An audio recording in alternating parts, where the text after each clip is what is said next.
ಡಿಸೈನಲ್ಲಿ colourful Lakshmi pendant ಬೇಕಾ? Welcome back to Aadya jewellery. ನೀವಿಲ್ಲಿ ನೋಡ್ತಾ ಇರೋದು ಟೆಂಪಲ್ ಡಿಸೈನ್ ಅಂತೂ ತುಂಬಾನೇ ಚೆನ್ನಾಗಿದೆ. ಲಾಸ್ಟಲ್ಲಿ ಗೋಲ್ಡ್ ಬೀಡ್ಸ್ ಕೂಡ ಕೊಟ್ಟಿದ್ದಾರೆ. ಆ್ಯಂಡ್ ಇದಕ್ಕೆ ಸೇಮ್ ಆಸ್ ಇಟ್ ಈಸ್ ಇದು ಪೆಂಡೆಂಟ್ ಹೆಂಗಿದೆ ಸೊ ಅದೇ ಥರನೇ ಓಲೆ ಕೂಡ ಬರುತ್ತೆ. ಸೊ ಇದ್ರಲ್ಲಿ ಅದೇ ಸ್ಪೆಷಲು, ನಿಮಗೆ ಪೆಂಡೆಂಟ್ ಹೆಂಗೆ ಬರುತ್ತೆ ಅದೇ ಥರದ್ದೇ ಓಲೆನೂ ಕೂಡ ಕೊಟ್ಟಿದ್ದಾರೆ. ತುಂಬ ಚೆನ್ನಾಗಿದೆ ಪೆಂಡೆಂಟ್ ಅಂತೂ. ನಿಮಗೆ ಲೆಂತ್ ವೈಸ್ ಬಂದ್ಬಿಟ್ಟು ಇಷ್ಟಕ್ಕೆ ಬರುತ್ತೆ ನೋಡಿ, 3/4 ಇನ್ನು ಹಿಂಗೆ ಇಷ್ಟಕ್ಕೆ ಬರುತ್ತೆ. ತುಂಬ ಲಾಂಗು ಬರಲ್ಲ, ತುಂಬ ಶಾರ್ಟ್ ಕೂಡ ಬರೋದಿಲ್ಲ. ತುಂಬಾ ಸಖತ್ತಾಗಿದೆ ಇದೊಂದು ಟೆಂಪಲ್ ಡಿಸೈನಲ್ಲಿರುವಂಥ ಈ ಒಂದು ಸರ.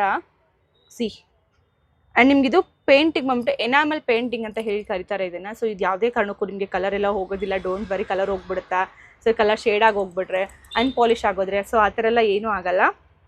ನಾವು ವಿತ್ ಬಾಕ್ಸ್ ಪ್ಯಾಕಿಂಗಲ್ಲಿ ಕೊಡ್ತೀವಿ. ನೀವು ಒನ್ಸ್ ಯೂಸ್ ಮಾಡಾದಮೇಲೆ ಅದೇ ಥರ ನೀಟಾಗಿ ಇಟ್ಕೊಂಡ್ರಲ್ಲ ಏನು ಕೂಡ ಆಗೋದಿಲ್ಲ. ಇದಕ್ಕೆ ಇಯರಿಂಗ್ಸ್ ನೋಡ್ತಾ ಇರ್ಬೋದು ನೀವು, ಸೇಮ್ ಆ್ಯಸ್ ಇಟ್ ಇಸ್ ಅದೇ ಥರದ್ದೇ ಇಯರಿಂಗ್ಸ್ ಕೂಡ ಬಂದಿರುತ್ತೆ. ಆ್ಯಂಡ್ ಇದು ಬೀಡ್ಸ್ ಬಂದ್ಬಿಟ್ಟು ನಿಮಗೆ ಚಿಕ್ಕದಾಗಿ ಜೋಮಾಲೆ ಬೀಡ್ಸಲ್ಲಿ ಹಾಕಿ ಕೊಟ್ಟರು. ತುಂಬಾ ಚೆನ್ನಾಗಿದೆ. ಆ್ಯಂಡ್ ಕಾಸ್ಟ್ ಬಂದ್ಬಿಟ್ಟು 780 ರುಪೀಸ್, 780 ರೂಪಾಯಿ ಫ್ರೀ ಶಿಪ್ಪಿಂಗಲ್ಲಿ ಕೊಡ್ತಾ ಇದ್ದೀವಿ. ಆಲ್ರೆಡಿ ಸುಮಾರು ಪ್ಯಾಟರ್ನ್ಸ್ ಕೂಡ ಅಪ್ಡೇಟ್ ಮಾಡಿದ್ದೀನಿ ನಾನು. ಒನ್ಸ್ ನನ್ನ ಪೇಜ್ನ ಚೆಕ್ ಮಾಡಿ, ಸುಮಾರು ಪ್ಯಾಟರ್ನ್ಸ್ ಕೂಡ ಅವೈಲೇಬಲ್ ಇದೆ.